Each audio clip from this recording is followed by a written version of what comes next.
Pernah tak anda terfikir, apa sebenarnya yang membezakan seorang pemimpin biasa dengan seorang pemimpin yang betul-betul hebat menurut acuan Islam?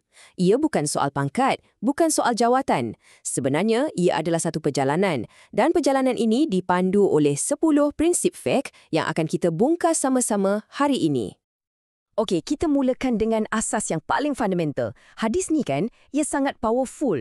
Ia letakkan tanggungjawab tu terus atas bahu kita semua. Setiap kamu adalah pemimpin. Ya, anda dan saya juga. Bukan cuma Perdana Menteri atau CEO syarikat. Dan bahagian kedua tu, yang ni betul-betul buat kita terdiam sekejap. Setiap kamu akan ditanya. Jadi accountability, kebertanggungjawaban, itulah nadi utama kepimpinan.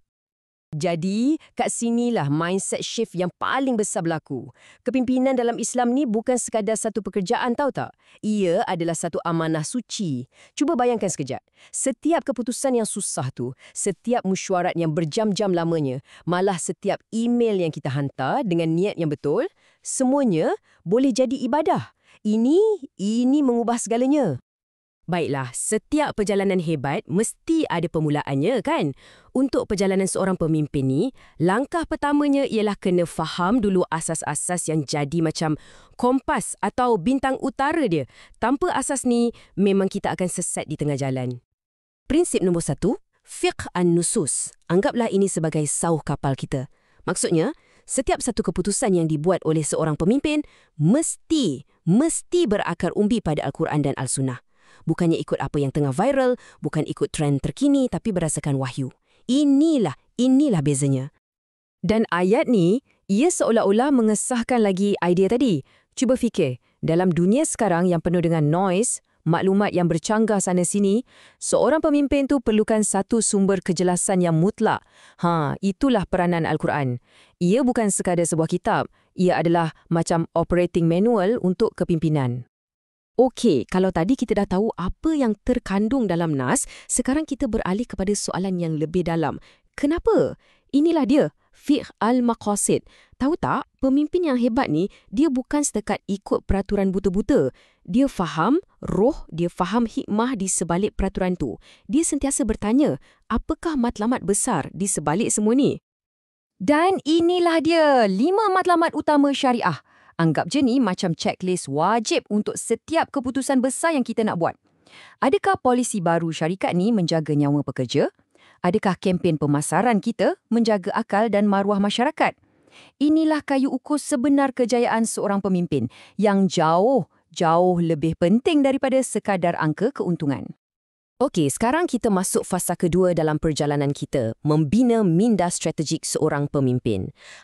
Di sinilah teori bertemu dengan praktikal. Macam mana kita nak ambil prinsip-prinsip agung tadi itu dan gunakannya untuk hadap cabaran dunia sebenar yang kita tahu kan penuh dengan macam-macam kerumitan? Prinsip yang ketiga, fiqh al-waqi'. Senang cerita, faham realiti semasa.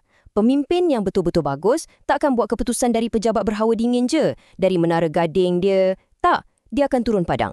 Dia dengar, dia rasa sendiri denyut nadi orang bawahannya, orang ramai. Dia tahu apa yang sebenarnya berlaku di lapangan.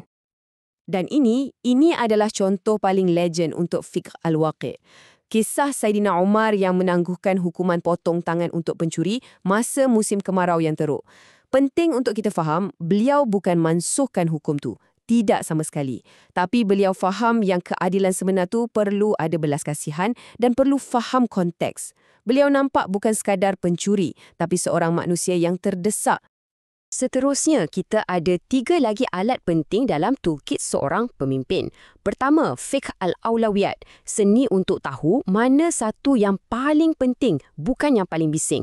Kedua, fiqh al-tamyiz. Kebijaksanaan untuk bezakan antara batang dengan ranting, antara prinsip dengan cara pelaksanaan. Dan ketiga, fiqh al-muwazanat. Yang ni adalah seni untuk membuat pilihan yang paling sukar. Jom kita tengok sikit fiqh al-muwazanat ni, atau kita panggil seni menimbang tara. Sebab dalam dunia nyata ni kan, pilihan tu jarang sekali hitam putih, selalunya kelabu. Kadang-kadang kita terpaksa pilih antara yang buruk dengan yang lagi buruk. Jadi prinsipnya mudah je. Kalau terpaksa pilih antara 2 benda buruk, pilih yang paling ringan mudaratnya. Dan kalau ada 2 benda baik, pilih yang manfaatnya paling besar untuk semua. Inilah dia kebijaksanaan praktikal. Dan sekarang kita dah sampai ke fasa terakhir perjalanan kita, membina gerak kerja dan perubahan. Sebab apa? Visi yang hebat, strategi yang mantap, semua tu tak ada makna kalau tak ada pelaksanaan yang padu. Di sinilah kita mula membina jentera untuk gerakan perubahan. Di sinilah segala perancangan tadi bertukar jadi kenyataan.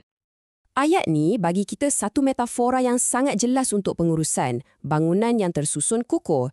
Ini nak bagi tahu kita yang kepimpinan cemerlang ni bukan pasal semangat berkobar-kobar je. Ia juga pasal sistem, pasal proses kerja yang jelas, peranan yang teratur dan struktur organisasi yang mantap. Allah suka kerja yang kemas, profesional dan tersusun. Dan inilah 4 tiang seri yang membina bangunan organisasi kita tu. Fiqh at-Tanzim. Ini pasal bina sistem dan SOP yang mantap. Fiqh al-Munazzamat pula, cara kita urus organisasi dengan jujur dan amalkan syura. Fiqh at-Taghyir. Ini seni memimpin perubahan dengan hikmah, bukan paksa-paksa. Dan akhir sekali, Fiqh al-Amal al-Idari yang ingatkan kita bahawa buat kerja harian dengan cemerlang pun dikira ibadah. Dan inilah magicnya. Seluruh kerangka fiqh ni, ia bukan teori yang tergantung di awang-awangan. Langsung bukan. Ia sebenarnya macam satu jambatan. Jambatan yang sambungkan wahyu yang agung terus kepada realiti kerja kita seharian. Ia bawa prinsip dari langit, turun terus ke dalam bilik mesyuarat kita pada pagi Isnin. Itulah kekuatan sebenar semua ni. Baiklah, kita dah lalui ke semua 10 prinsip dalam perjalanan ni. Sekarang, apa kata kita undur sikit ke belakang dan kita tengok macam mana semua kepingan puzzle ni bercantum jadi satu gambaran yang lengkap. Gambaran seorang pemimpin yang benar-benar berkesan. Dan inilah dia peta lengkap perjalanan seorang pemimpin. Cuba perhatikan macam mana ia tersusun secara bertingkat, macam piramid. Semuanya bermula dari tapak yang paling kukuh, faham nas-nas wahyu. Naik satu tingkat, kita bina pula minda strategik. Dan di puncak sekali, barulah kita capai kecemerlangan dalam pelaksanaan. Setiap tingkat tu menyokong tingkat yang atasnya. Sangat kemas, sangat bersepadu kan? Jadi, selepas kita sama-sama lihat ke semua 10 prinsip ni, soalan terakhir ni bukan untuk saya, tapi untuk anda. Cuba renung sekejap peranan anda sekarang. Tak kisahlah sebagai ketua keluarga, pengurus di pejabat atau pemimpin dalam masyarakat. Daripada 10 ni, yang mana satu yang paling kena dengan diri anda sekarang? Prinsip mana yang anda rasa, yang ni aku kena perkasakan? Kerana perjalanan kepimpinan sebenar anda bermula dengan jawapan kepada soalan itu.